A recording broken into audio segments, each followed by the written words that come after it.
Send me an email. Send me an email because I did it already, so I'm getting yeah. it. Oh, Yeah, so if you thank get you. it, yeah. Thank you. Very interesting, Shaya. Okay. Where are we going? Is Ernie there? Not yet. Not yet. Not yet. All right, Okay. you guys want me to just start this off? No, Yeah. wait. Okay. Yeah. Go I ahead. just sent everybody on your cell phone 2 images. Okay? Should we look Okay. at it now? You see it? Let's look at it now. Yeah, look, Right. take a look at it now. I see it. Okay. Yeah, now Basically, Ernie's here. Shavuot Oh, Johnny's here. Shavuot Tov. Oh, Ernie's here too. Ernie, How's Tammy? Struggling along. Tammy's struggling a little bit. Struggling. It was a 7-hour operation. It was Oh, boy. What happened? Tammy had surgery. On her What? back. on her back. So who did it? Medical A center. doctor. A doctor. A doctor. So wait a second. I thought she had problems with her legs. It was her Yeah. back? Related to the back. Oh my. Yeah. Anyway, she should have a refuah shalema. Oh, wow. Where is she? And So where is she? Nama Batlea, but she's still in the ICU and hopefully. What is her name? What is her name? Tema Batlea. Tema Batlea. Okay. Oh wow. Where's Lema? Yeah. Wow. How is she feeling? I don't know. She's in the ICU. She's in a lot of pain. Oh my. Oh. Mm. Not fun after a spine operation. Anyway, please God, she should do okay. That's all. Amen. Amen. Wow. Shaya, you wanted to say something? yeah, I want to start off. I sent everybody in the group two images on the on WhatsApp. And I want you to take a look at that. I didn't see it. You sent it to Navi? Which to one our you want chat? to look at? Where's it Either to? one. Basically, what I'm showing you here is an area that's known as the Fertile Crescent. Okay, and this is going to become important to understand everything that happens going forward and where you are in the Navi. Which picture? Right? Wait, Walter, did you get it? Which picture? Yes, yes. Okay, Yes, it's really yes. the same thing, but basically, what you're looking at here is an upside down crescent moon in shape, right? So if you look at the simple one, the clear map, not the satellite map, but the clear map, you know, that's just you see green and you see beige, right? Right, Yeah. right. Okay. Basically, that area that's green is around these like river valleys and areas where there's rivers and that's able to produce agriculture. And if you look at the satellite map, it's actually you see it like kind of clearly. If there's green, there's food. If it's brown or beige, there's sand and there's not a lot of water. So brown and green, food and water. Beige, no food and water. So if you think back to the story of Abraham, Abraham is presumably born in southern Iraq. And then when he leaves Iraq, it's Lech Lecha, he goes up northwest to the area of Syria, to Haran, and then he turns down to go into Israel. Now, the reason he doesn't go straight across is because he'd be walking through desert. So you had to traverse that area, right? The area further down in there is Arabia, which was basically nomads, not a lot of agriculture in that area. And this is important for understanding everything that happens going forward.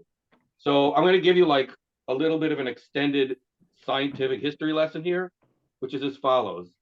If you go according to the science, once upon a time, human beings were hunter-gatherers. So humans would live in bands of about 30 people in a particular area, and that group go ahead and look for food. And it might be in like warmer areas, but basically they're scavenging for food.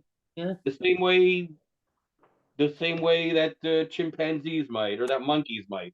You live in a small group that you can only live in an area where there's enough food to support that amount of people. And people would move from time to time. Like in the summers, you might go to higher elevations. In the winter, you go to lower elevations. That's the way people live. about in the science 10 to 12,000 years ago, people figured out how to domesticate plants and animals. And so with the, let's say, domestication of wheat. So wild wheat, when it grows on the stalk, close to when it's basically ripens, the seed shatters and it spreads its seed into the wind. So that's how it reproduces. Somehow there's a mutation. Some wheat grew where the seed would stay on the stalk. What happens then is that humans can collect those seeds, grind them down, and mix them with water and turn them into bread. So all of a sudden, you had a way that human beings could have a plant food that could be concentrated in an area. And human beings figured out you could see this in the archaeological record. You could see this where they dig that they burnt fields where there was wild wheat and they replaced it with this domesticated wheat. Now, what happens is once you have a wheat source that can grow and you can eat directly from it by collecting enough, then you can have one person kind of like managing that field, and you get what's called like a division of labor. People could do different tasks. People could build houses. And also, once you had wheat in a set area, you didn't have to travel for food. So that's when humans go from hunter-gatherers to farming civilization. And this happens mainly or primarily early on in two places. It happens in Iraq and it happens in Egypt. Now, if you look at not the topographical map, but the regular map, you'll see. So Egypt has the Nile River, so people could plant and they could dig channels along the banks of the Nile, which the Nile anyway would overflow, and there'd be enough water for the wheat to grow. Then you cut that down and you have food. So you no longer have to wander from place to place. Yeah, once you're not wandering, you start to have other things. You can build houses. You have to have people that do construction. You can start to have, there's a lot of people. You could start to have priests and kings and cities, and all those things only happen once you go to farming civilizations. Even writing basically starts in southern Iraq with cuneiform writing, and it starts in Egypt with hieroglyphics, where you have images that represent either ideas or objects or actions. That's pretty much how this whole thing starts. So importantly here, the most important areas in the world are Iraq and Egypt. And now if you look at where Israel is somewhere in between that. Now, in about 1200 BC, so at that point in time, there were a number of big kingdoms. There was Egypt had a large kingdom, the Assyrians had a kingdom, the Babylonians had a kingdom. There was a kingdom in Turkey by the Hittites, the Hittim. Around 1200 BC, there's what's known as the Late Bronze Age collapse, where basically there appears to be famine, just based on the records, based on written records, based on the records of pollen. They can actually figure out where pollen settled, like in rivers or in mud, and they can go and take a core and look at over time. And for this 150-year period, you have pollen of plants that are better able to survive in very dry conditions. There is some sort of period of dry weather, not a lot of rain, and that basically brings about the demise of a lot of the kingdoms. In the absence of large kingdoms, you have smaller kingdoms that are able to rise up, like the Aramean kingdoms, like Israel and like Yehuda. So instead of having some empire controlling them, there was no bigger empire able to control this whole area, and that's basically the window in which Israel emerges, where Israel emerges as a kingdom. Now, what happens around this period in the 9th century BC is that situation starts to resolve itself. Like it starts to reverse itself. You start to get more kingdoms starting to grow. It really starts out with the Assyrians, Ashur, which had never completely disappeared, starts to become a little bit more powerful. And eventually what's going to happen is that the Assyrians are going to be this first world's really like a true empire that's able to hold a lot of land for an extended period of time with a lot of different cultures. And when the Assyrians are defeated, the Assyrians wind up conquering all the way into Egypt and all the way to Iraq. So they control the entire food chain. And then eventually the Babylonians take over and they try to get to Egypt unsuccessful. By the way, Shia, Yeah. Syria does it through technology. They have chariots and metal and swords. It's technology that sort of launches them. Yeah, so basically what you have is you're talking about the end of the late Bronze Age to the early Iron Age. It's part of the story, is that basically in order to smelt copper, which is the bronze, to get copper, you need bronze and tin. So you have to control different areas. So you want to control areas in the Sinai, you want to control areas maybe further up in Turkey where there's tin. You need both of those materials to make bronze and to make copper.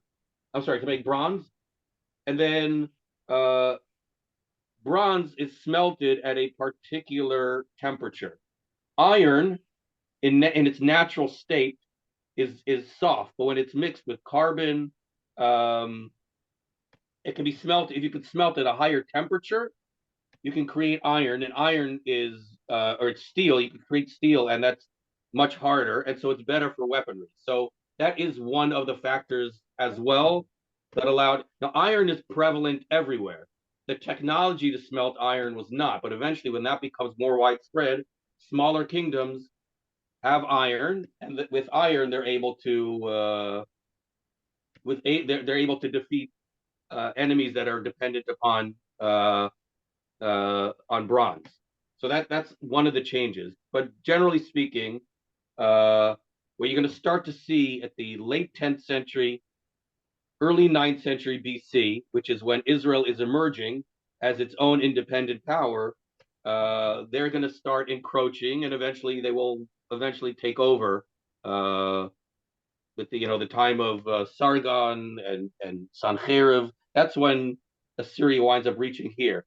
But that's a backdrop for what's going to be happening here, and it's going to continue happening. It happens with the Persians, it happens with the Greeks, it happens with the Romans.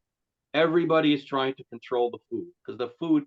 A city like Rome cannot survive on its own. A city like Rome needs food production elsewhere. So when the Jews are going to rebel against Rome, well, they're on that land bridge to Europe. So it's very important for the Romans to have access, and they can't tolerate anybody interrupting them. So that's kind of like a backdrop for like the rest of the Tanakh. It's all these powers crossing Israel. Wonderful background. By the way, we just saw Sheshach Melech Mitzrayim go up into Judea and lay siege. Remember, so you can this map, shows us why Egypt can easily go into Eretz Yisrael, and as you say, Ashur will come into Eretz Yisrael. It's a wonderful, wonderful back history to everything we're talking about. Yeah, and it's not. See, what happened with the kingdom in Egypt is that they started to become rivals with the Hittites, and there were the big battles between the Hittites. So earlier in Egypt, everything in Egypt was about Egypt. They didn't extend too far. Then when you get to the new kingdom, they start to create this buffer zone where they move into the area of Israel. So the Egyptians never had an empire that stretched all the way to Iraq. That was never their goal. But they did want to create this buffer zone to be protected. Whereas pre-New Kingdom, they just stayed in Egypt. With the New Kingdom and then into this third intermediate period of Shishak, they're starting to push out to create a buffer zone and also create access to more trade and to more resources. Something also worth noting is that one of the economic advantages from Israel is that they're on this bridge between Egypt and Mesopotamia. So the travel, there were routes that went along these areas. There was a route along the sea that would then cut through like Jezreel Valley, so just north of the Sumerian highlands, just north of the area of Shomron. There's a valley in Israel, and that could be used to cut through into Syria, and then that would go down into Iraq. So that's kind of like like a nexus of trade in this area. And that's going to be like the backdrop to a lot of what happens next. Okay, very good. We left off on Pasuk Chavtet, Perek Tet Zayin. Omri, and Shai showed us some structures that might be related to him last week, has passed away. And he left a son, Achav ben Omri, Malach al Yisrael, Bishnat 38 Shana la'asa Melech Yehuda. Achav takes over in the 38th year of Asa, the Judean king. Vayimloch Achav ben Amri al Yisrael b'Shomron 22 shana. He ruled for 22 years. He has a long reign.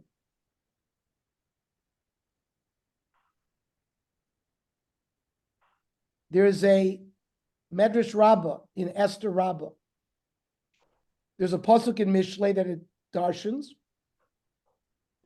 Birvot tzadikim yismach ha'am, uvimshol rasha yenach ha'am. When there's a lot of tzaddikim, that the nation is happy. When a rasha rules, the nation sighs or groans. Says the Medrash, B'shah tzaddikim notlim gedula, chedva v'simcha ba'olam.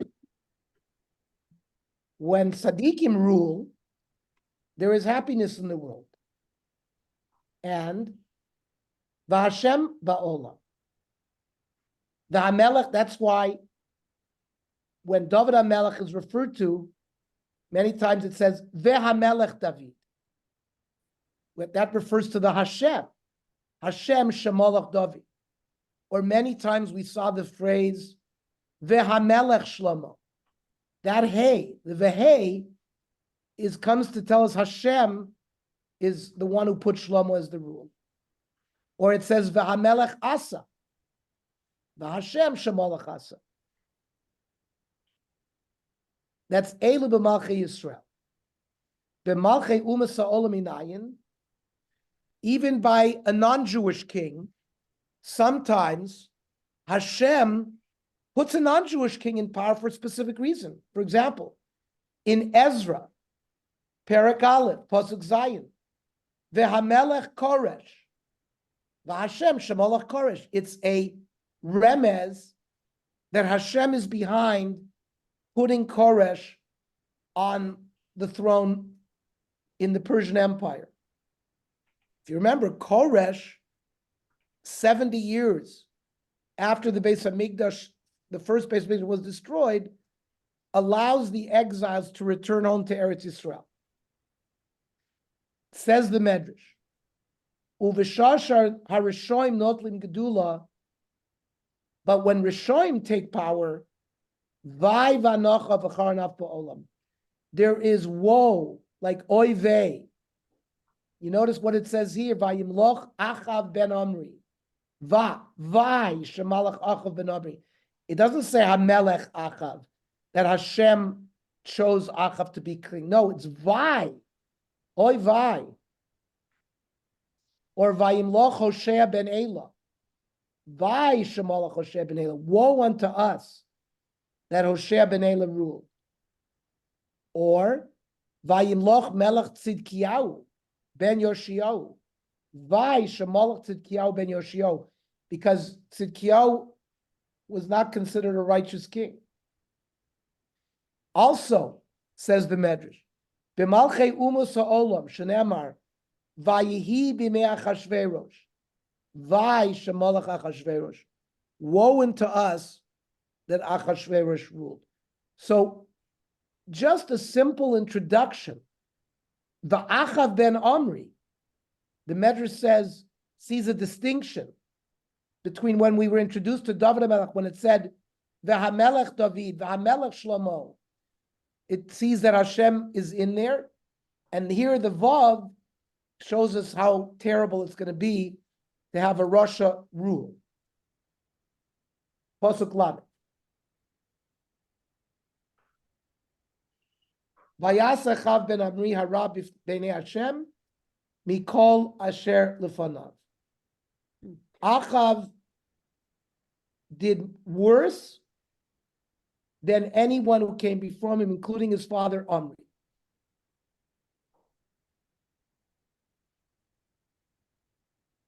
And we will explain why.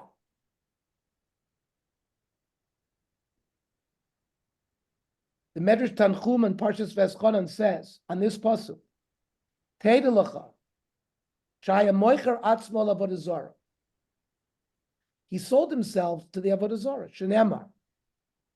It says later on, Ka'achav asher hitmaker la'asot hara b'nei Hashem. He sold himself. The Shkiach Shmo Shel HaKadosh Baruch Hu, he caused the name of Hashem to be forgotten. Heich, hayemochek es azkoros, v'kosev tachteim vayidaber habal. He would take a Sefer Torah, where it says vayidaber Hashem el Moshe. He would erase the name of Hashem, and he would say Habal, vayidaber Habal el Moshe. Or instead of saying Breishis bara Elokim, he says Breisha bara Habal. Vayomer Habal, v'chol Torah kula asakei. That's why the Navi Yirmiyahu, Perek Chav Gimel, Pasuk Chav Zayin, says, "Hachoshvim lashkiach es amishmi," that they try to forget, they try to cause my name Hashem to be forgotten. Vayhi anakel echto v'chatas yirava.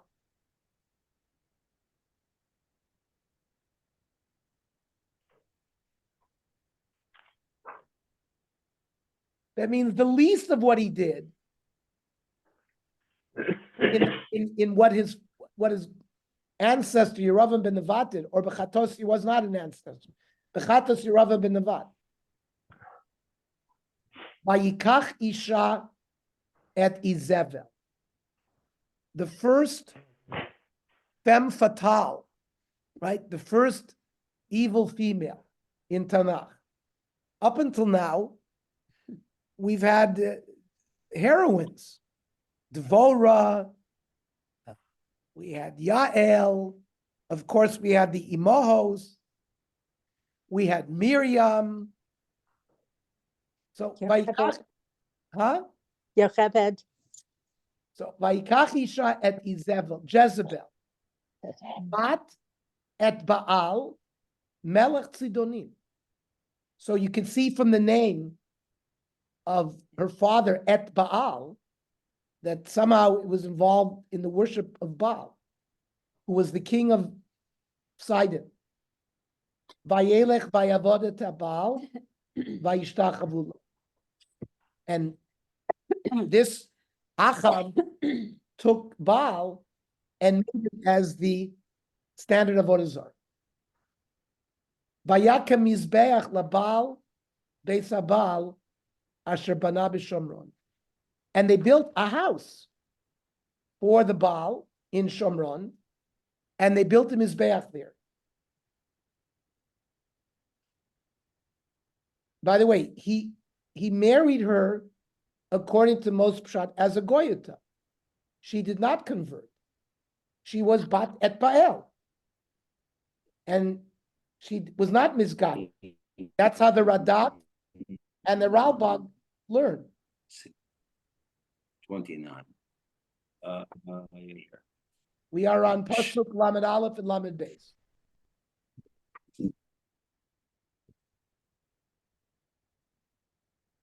And as the fact that she was the daughter of the king of Sidon, Melech Achav became close to other nations that were worshiping Baal, and he learned from them. Not only that, he himself, Hu Atzmo, when it says Vayelech, Vayavodas Baal, that's Achav himself.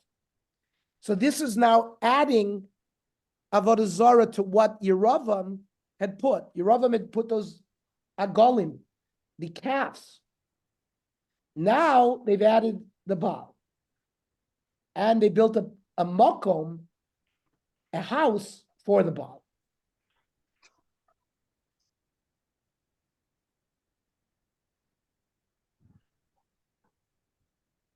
Now, let's remind ourselves. Yeravam originally put up the Agolim because he didn't want the 10 tribes to go to Yerushalayim, especially Aliyas L'Rega. Then later on, they made it Lahachis as an Avodah Zarah to Hashem. Achav now is bringing a new Avodah Zarah to Eretz Yisrael that didn't exist before. And it was not sort of step-by-step fashion. This was brought initially for Avodah Zarah. Was no other reason. And this is what is meant that he sinned greater than anybody who had come before. So, the Gemara in Sanhedrin, Daf Kuv Beis Amud Beis. Achab, what's the name Achab? Ach Lashamayim. And Rashi explains, Ra Lashamayim. He was evil to Hashem. But Av Lavodah Zarah. So you take the word Ach and Av. He's Ach Lashamayim, it means he's bad to Shamayim, Av Lavodah Zarah. That he loved Avodah Zarah. Rav Yochanan, Kalois, She'asa Achav, the simple things, the easy things, the sins that Achav did, Kechamuros She'asa Yeravam, were like the worst things that Yeravam did. So why does the Pasuk mention Yeravam? Right? And the Gemara asked this.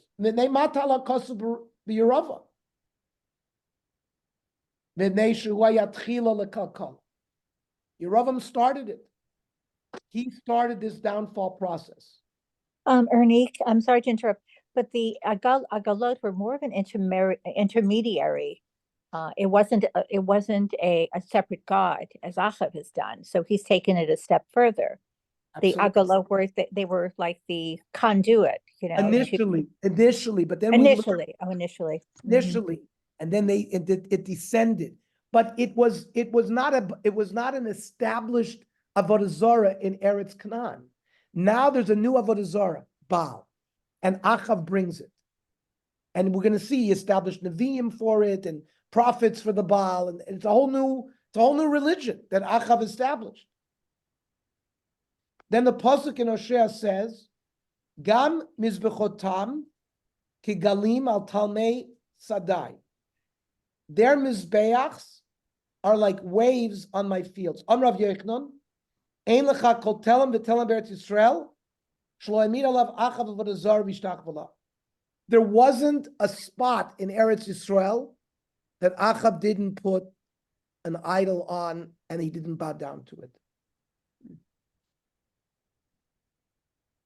And then it says, later on, we're going to learn, the same klala that Achav is going to be wiped out, they darshan atzur ba'olam hazeh va'azuv la'olam haba. That wasn't said by the other kings that we talked about. He's going to be abandoned both in this world and in the next world. That's why in Perek Chelek, in the 11th Perek of Sanhedrin, it mentions the people who don't have Olam Haba, and Achav is one of the three. Yeravam, Achav, and Menashe Melech. So Yeravam started this whole concept of Avodah Zarah B'Yisrael. Therefore, everything is given to his name, even though later on they were much worse, like Achav. It's still attached to Yeravam. Now, somebody of our group could have asked, they worshipped Avodah Zarah during the time of the Shoftim. Remember? Pasel Micha. And everyone got all worked up about what was going on during the Shoftim. And that's way before Yeravam. So how can you say that Yeravam started it? So the Yad Ramah, who's a parish in Sanhedrin, says, he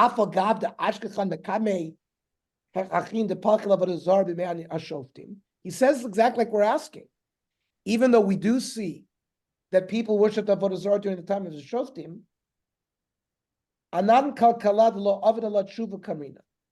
uvimei kol shofet v'shofet chazru b'tshuva. If you remember, one of the jobs of the shoftim was to return the people back to HaKadosh Baruch Hu. And they all did tshuva. So, but here, there's going to be no coming back from this. Then, the Sefer Mayim Adirim says something very powerful. From Hagon Rav Mendel Mishklov, who's one of the famous Talmidim of the Gra. So you're talking about the Gra passed away 1790, something like that. So, and I believe Mendel Mishklov was one of the Talmidim Agra who made Aliyah. We'll see, there's a whole, the Gra, right?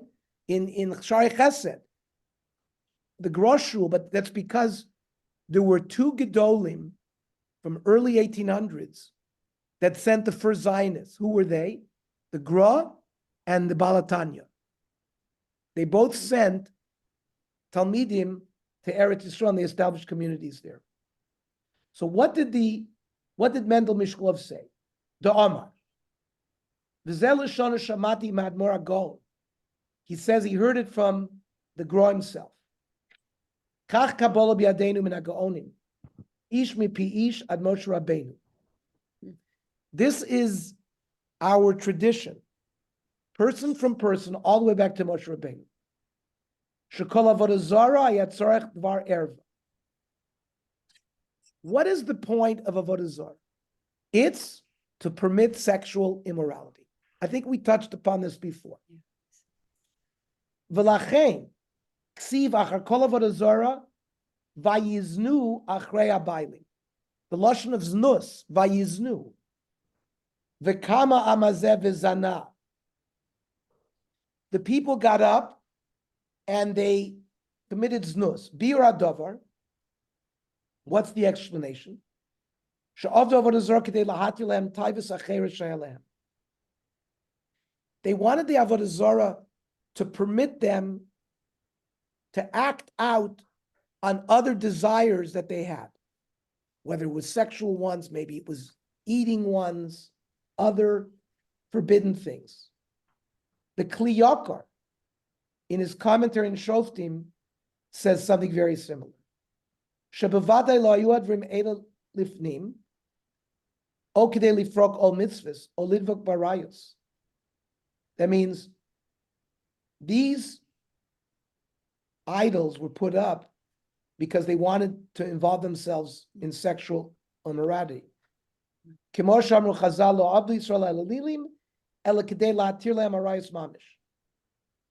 comes the difference. Yeravam begins a new period.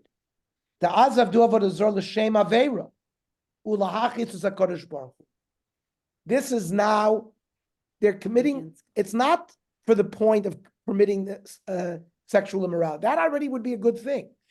This was, they were rebelling against Hashem to make Hashem angry. The Avon, says the Kli Yakar, Avon ze lo haya me'olam. This had never existed before. Let's go all the way back in the beginning of Bereshis. It says by Enosh, that in the times of Enosh, they had forgotten HaKadosh Baruch Hu. They knew HaKadosh Baruch Hu created the world, but maybe he doesn't control the world. So that's why they started worshiping more physical things that was in their environment. But it wasn't to be, they didn't do it to be machis, or they did it as an intermediary to Hashem. Here begins a new period of avodah zarah to be lahachis. V'achav oisif al masei Yerava. Ve'vi od avodah zarah liYisrael et habal ve'ha ashera.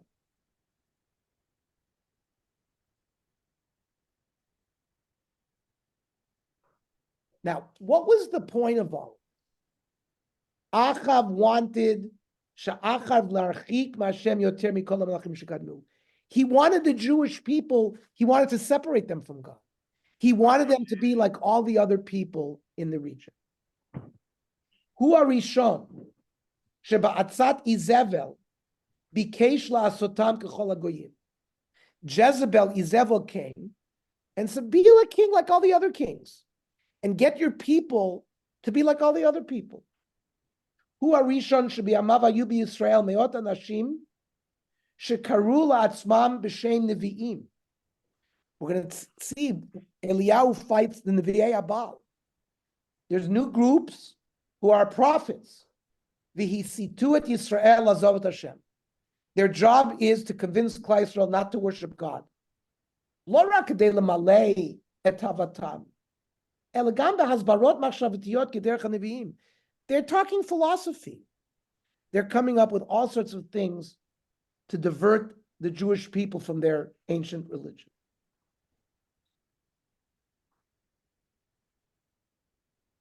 This is in the name of the Radak and the Ralbag, that Izebel did not convert. And therefore, if you think about it, the children of Achav, Achazyahu and Yoram, were not Jews. Because in halacha, we follow the mother. It's very hard to say that. Say a lot of the Meforshim, that because both of those ruled as Malchei Yisrael. And how can we say that Malchei Yisrael was a non-Jew? So Tosfos in Avodah Zorah, Daf Chav Vav, Amud Beis, Dibra Matzchul, and Ishonah says that Izebel converted. And therefore the children were Jews.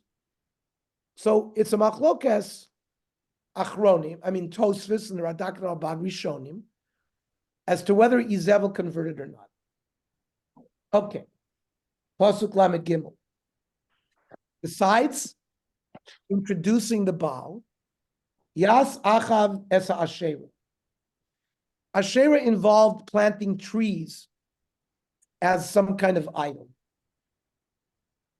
And what they did, they planted the trees. Remember, we had bamois, we had these backyard mizbechot that people would offer korbanos. So what they did is they planted an Asherah tree every place they saw bama. Bamas were oftentimes placed on hilltops. And the Asherah was planted on top of the hill next to the Mizbeach. So that when they were offering a korban on the bama, they were offering a korban to the Asherah. Even though Klal Yisrael used to offer the korbanos LaShem there. And by the way, there's a beferishtik pasuk in Dvarim. Lo titalecha Asherah kol eitz lo mizbach Hashem lokech. It's a direct lav to plant a tree next to the bama. Continues the pasuk. Vayosef Achav latzot lachitzis Hashem lokei Yisrael mikol machei Yisrael ashil fanav. Achav angered Hashem before any kings before him.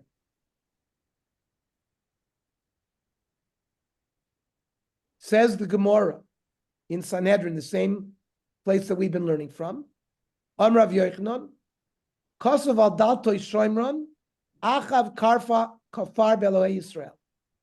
On every doorway in Shomron, which was his capital city, it said Achav has rejected Elokei Yisrael. Lefichach ein lo chelek Elokei Yisrael. Therefore, he lost his chelek in Olam Haba. Now,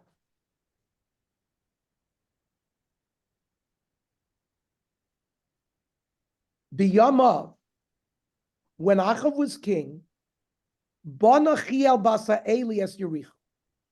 A man Chiel went and built Yericho. Remember, Yoshua made a klala against anyone who would try to build up Yericho. So the pasuk tells us that in the time of Achav, Chiel, Beis Ha'eli, who came from Beis El, built Yericho. Ba'aviram bechoro Yisda, we'll see what that means. With his Bechor Aviram, he laid the foundation. Uvizguv tziro hitziv latea, and with his youngest child Skuv, he hung the doors. Kidvar Hashem asher diber biyad Yoshua ben Nun. Yoshua had said Arur ha'ish asher yakum, that person is the person who will rebuild Yericho. So be'et shaniach hayesod meit Aviram b'choro. When Chia laid the foundation of the city, his eldest son Aviram died, and the rest of his children died. Ushar of Mesu b'meshech habinyan. As he was building up Yericho, all of his children died, and then Bizguf Seiro, his youngest child Skuf, also died. Be'et Hamid ad lotos meis Skuf tzerbenov. So, despite the klolos coming, while he was doing it, he did it anyways. It doesn't make sense. It just doesn't make sense. By the way, in Yoshua Perek Vav, Vayashba Yoshua Ba'ite Lemor, Arura Ish, Lifnei Hashem Asher Yakum, Uvanat Ha'ir Azot et Yericho, Bibchoro Yisadena Uvitzuri Yatziv Latet. Yoshua said it. Uvirot Kol Zeh Lo Netarer Achav Yeres Hashem. By the way, Barbara, who was supposed to learn a lesson from this? Achav. Forget about Chia. But Achav sees, I understand Achav where, sees, Achav I sees under- all this happening to Chiel, and but I understand remains where in the he may Senate. have made it, Ernie, I understand where he may have made an attempt, where here Acha was committing all sorts of these abominations, and he's not being punished. So I guess they didn't fear, the curse. But here, when his first child dies, so what was he thinking? But not Achav. That was Chiel. That's That Chiel. was Chiel. That was Chiel. So But okay, Achav that's another doesn't story. learn from what happened to Chiel, right? But what about Chiel? Yeah, what's going on with Chiel? So let's Okay. ask a few questions. First of all, I'm sure many of you have driven by Yericho, right? You leave Yerushalayim, right, to go to the Dead Sea, right? When you get down we get out of the mountains, you make a right turn to go to the Dead Sea. To the left is Yericho. So where is Yericho? Yericho is in Eretz Yehuda. It's not in Achab's territory. Achab is king of Malchei Yisrael. His capital city is in Shomer. Asa, Melech Yehuda, and Yehoshaphat are ruling over Judea and Binyamin. Yericho is in Yehoshaphat's territory. Well, what are you telling me a story here by Achab? When it says Biyamov. Why is this Achab's responsibility? And in fact, since Yericho is under Yehoshaphat, and Yehoshaphat was a tzaddik, so Yehoshaphat should have stopped it from going on. And Rashi here brings Chazal that Chia was from Shevet Binyamin. So we're not dealing with a shetach that belongs to Achab.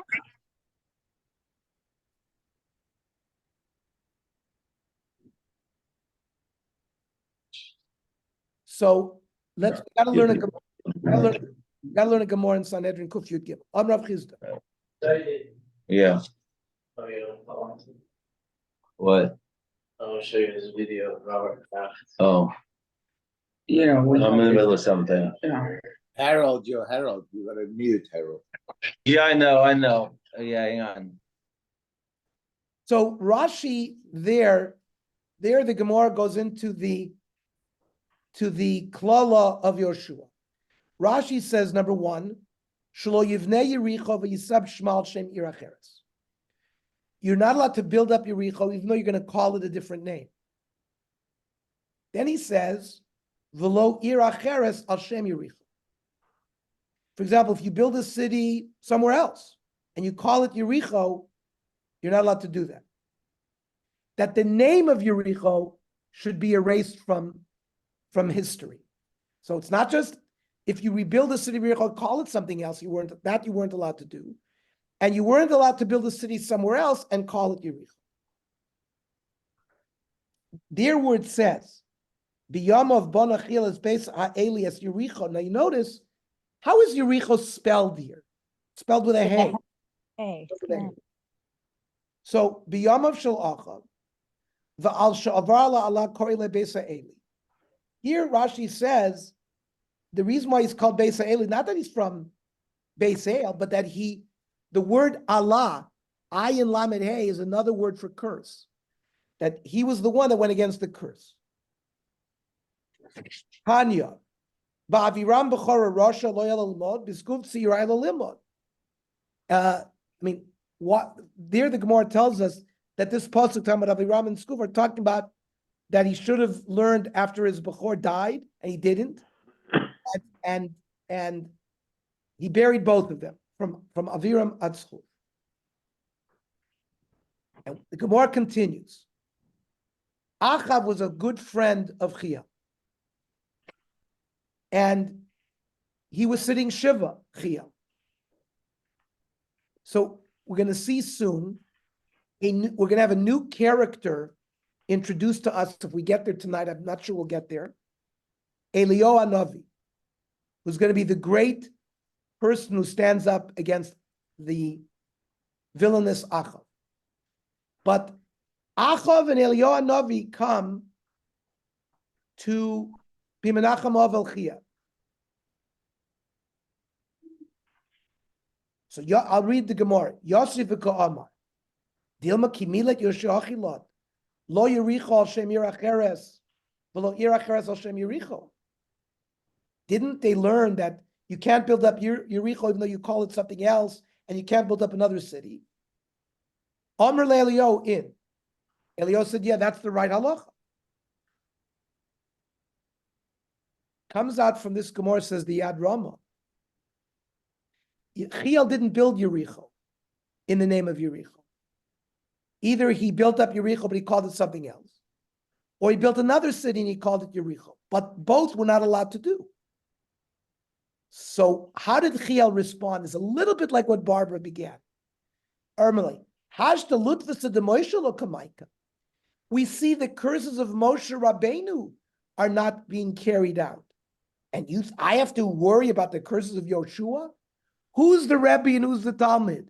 Moshe's the Rebbe. Now, what was not being kept? Because Moshe Rabbeinu, in the Parsha of V'hayam Shamoah, it says, V'sartem v'avadatem Elohim acherim v'ishtachavitem lehem. If you Jewish people worship Avodah Zarah, what's going to happen to you? V'chara af Hashem bachem v'atzar et hashamayim v'lo yeh matar. Hashem is going to get angry, and he's going to stop the rain. So, Achav, Vahu Gavra, meaning Achav, Ukam le'avodah zarah kol tel metelem, I put an idol on every piece of land in Eretz Yisrael, v'lo shavet li mitra demezel miskidlei. The rain is continuing to flow. In fact, Rashi says there was tons of rain. And he complained that they weren't allowed to bow down to the Avodah Zarah because there was so much mud. So Moshe Rabbeinu's klala is not coming to lifted Yoshua Talmidei Mekayma. Do we have to worry about the curse of Yoshua's Talmud? Eliyahu Navi, who hears all of this, we're going to learn it in the next parak. Vayomer Eliyahu atishbi mitoshavei Gilad elacha. Chai Hashem Elokei Yisrael asher amata lefanav im yah shanim ha'eleh talu matar ki'im lefi dvarim. Rain will not fall unless I say it should fall. Boy rachmi v'havlo eklid dematra. The Kadosh Baruch he davened, and Eliyahu was given the key to rain, and he left. This is the backstory to the next few prakim that we're going to deal with. This happened at the Shiva house of Chia. So now we can understand the Maral says, he explains that Yoshua said, Lo Yericho al Shem Yiracheres. You weren't allowed to build up Yericho even though you called it something else. V'lo Yiracheres al Shem Yericho. You weren't allowed to build a city somewhere else and call it Yericho.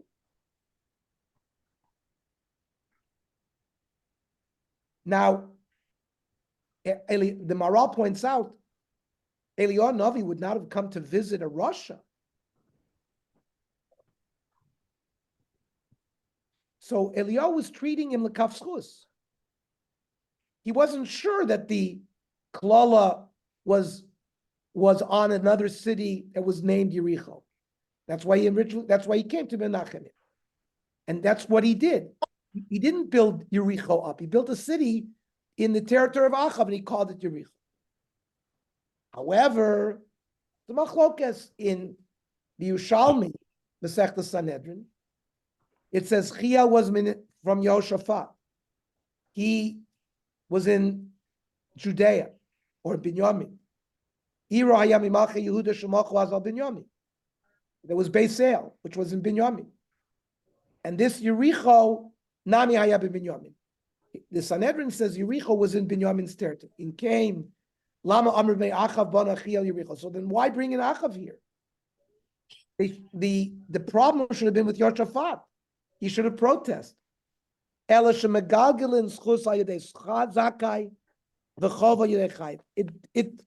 a good thing to be a tzaddik.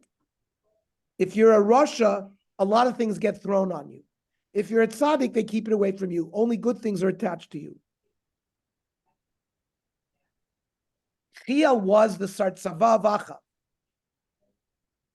He didn't listen to Melech Yehoshaphat.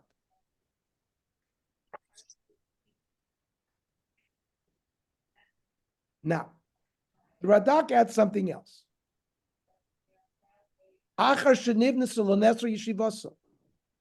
Once Yericho was, according to this prat, it was Yericho itself that was built up.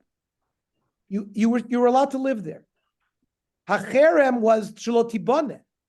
You shouldn't build it like in Yerani Dachas. And if you build it, you're benoiver and you're nenash. But after it was built, you could live there.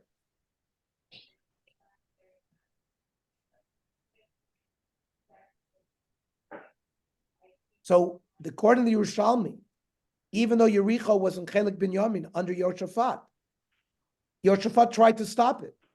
But Chia was more connected to Achav. He was his general. He didn't listen to Yehoshaphat. And he followed the advice of Achav. And therefore it was connected to Achav. Others say Achav was a very strong king, and he was Mashpia Ra. So his influence went all the way to Judea and Binyamin. And therefore it's connected to him. Yehoshaphat left it because he thought it was a big Kiddush Hashem that all of Chiel's children were killed.